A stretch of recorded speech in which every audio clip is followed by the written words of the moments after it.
गजा पट्टी में 10 अक्टूबर को अमेरिकी राष्ट्रपति डोनाल्ड ट्रंप की मध्यस्थता में लागू हुआ युद्ध विराम संकट में पड़ता दिखाई दे रहा है।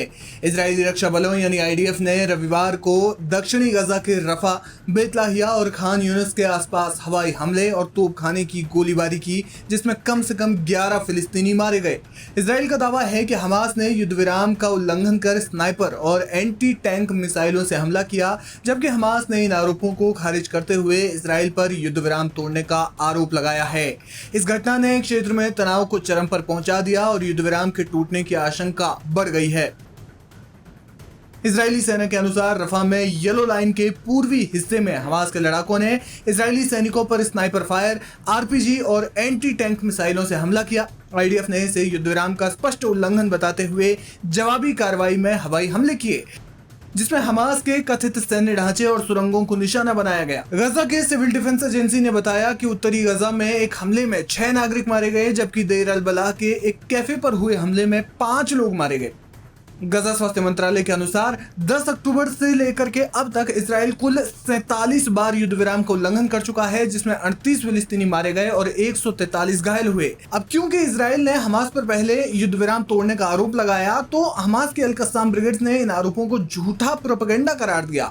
हमास का कहना है कि रफा में कोई टकराव नहीं हुआ, क्योंकि वो क्षेत्र पूरी तरह से इजरायली नियंत्रण में है और मार्च 2025 से वहां उनका संपर्क टूटा हुआ है। हमास ने दावा किया कि इसराइल ने जानबूझकर युद्ध विराम तोड़ा और रफा क्रॉसिंग को बंद रखकर मानवीय सहायता को रोक रखा है। ये युद्ध विराम इजराइल हमास संघर्ष के पहले चरण का हिस्सा था, जो कतर और मिस्र की मध्यस्थता में शुरू हुआ। इसके तहत हमास ने 20 जीवित बंधकों को रिहा किया और 28 मृत बंधकों में से 12 के शव लौटाए।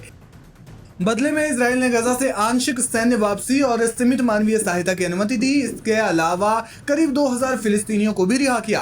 हालांकि रफा क्रॉसिंग अभी बंद है, जिसके लिए इसराइल शर्त रखता है कि हमास सभी मृत बंधकों के शव लौटाए। हमास का कहना है कि क्रॉसिंग बंद होने से शव सौंपने की प्रक्रिया बाधित हो रही है। गजा में भुखमरी और चिकित्सा आपूर्ति की कमी पहले से ही गंभीर थी। संयुक्त राष्ट्र ने चेतावनी दी है कि युद्ध विराम टूटने से लाखों लोग प्रभावित होंगे। रफा क्रॉसिंग बंद होने से सहायता ट्रकों की आवाजाही रुकी हुई है और केवल सीमित सहायता अन्य रास्तों से पहुंच रही है। गजा के मीडिया ऑफिस के अनुसार युद्ध विराम के बाद से इजरायली हमलों में 38 से ज्यादा मौतें हो चुकी हैं, जिनमें ज्यादातर नागरिक शामिल हैं। जानकार मानते हैं कि यह घटना युद्ध विराम के लिए एक बड़ा खतरा है।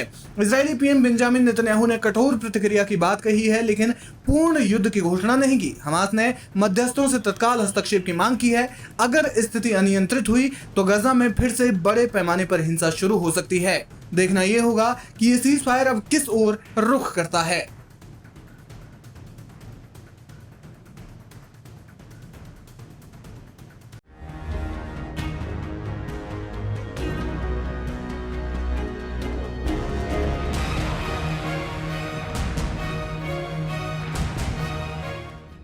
अठारह अक्टूबर को हमास ने गजा से इसराइल के 2 और मृत बंधकों के शव रेड क्रॉस के माध्यम से सौंप दिए हैं।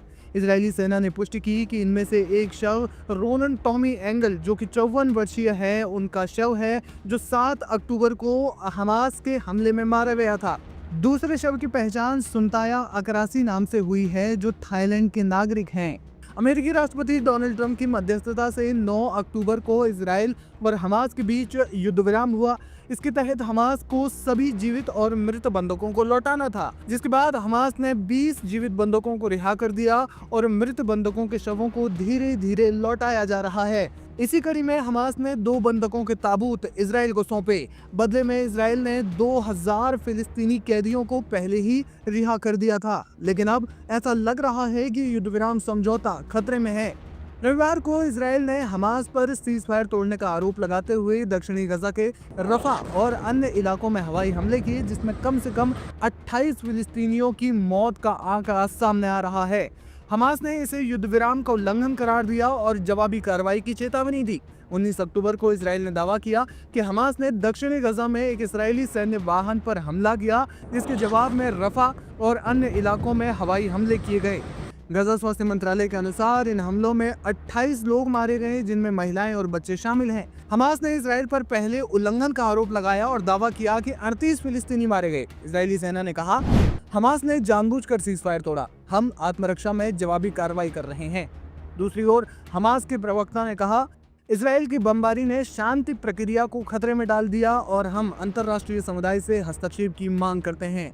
लेकिन सिर्फ इसराइल ही नहीं बल्कि अमेरिका ने भी हमास को धमकी दी है। हाल ही में अमेरिकी राष्ट्रपति डोनाल्ड ट्रंप ने हमास को चेतावनी दी कि उल्लंघन की स्थिति में इसराइल को पूर्ण सैन्य कार्रवाई की अनुमति होगी। अमेरिका ने गजा में सहायता समन्वय के लिए डिजास्टर असिस्टेंस रिस्पांस टीम तैनात की है। बंधकों के शवों को लौटाने का तो दौर जारी ही है, लेकिन गजा में मानवीय संकट भी बढ़ता जा रहा है। संयुक्त राष्ट्र के अनुसार गजा को प्रतिदिन 600 ट्रकों की सहायता चाहिए, लेकिन केवल 200 से 300 ट्रक ही प्रवेश कर पा रहे हैं। रफा क्रॉसिंग बंद होने से सहायता और पुनर्निर्माण सामग्री का प्रवाह रुका हुआ है। गजा के 36 अस्पतालों में से केवल 14 ही कार्यरत हैं। भूखमरी और बीमारियों का खतरा भी बढ़ रहा है। गजा में सीज फायर की स्थिति बेहद नाजुक है। हमास द्वारा 2 और बंधकों के शवों को लौटाया जाना सकारात्मक कदम था, लेकिन रविवार के हवाई हमलों ने शांति प्रक्रिया को खतरे में डाल दिया। फिलहाल अमेरिका और संयुक्त राष्ट्र दोनों जो है वो इस मुद्दे पर अपनी नजर रखे हुए हैं और मानवीय संकट का समाधान करने की कोशिश कर रहे हैं। स्थिति तेजी से बदल रही है और अगले कुछ दिन बेहद निर्णायक होंगे। जो भी अपडेट होगा वो अपडेट लाइव हिंदुस्तान आप तक जरूर पहुंचाएगा।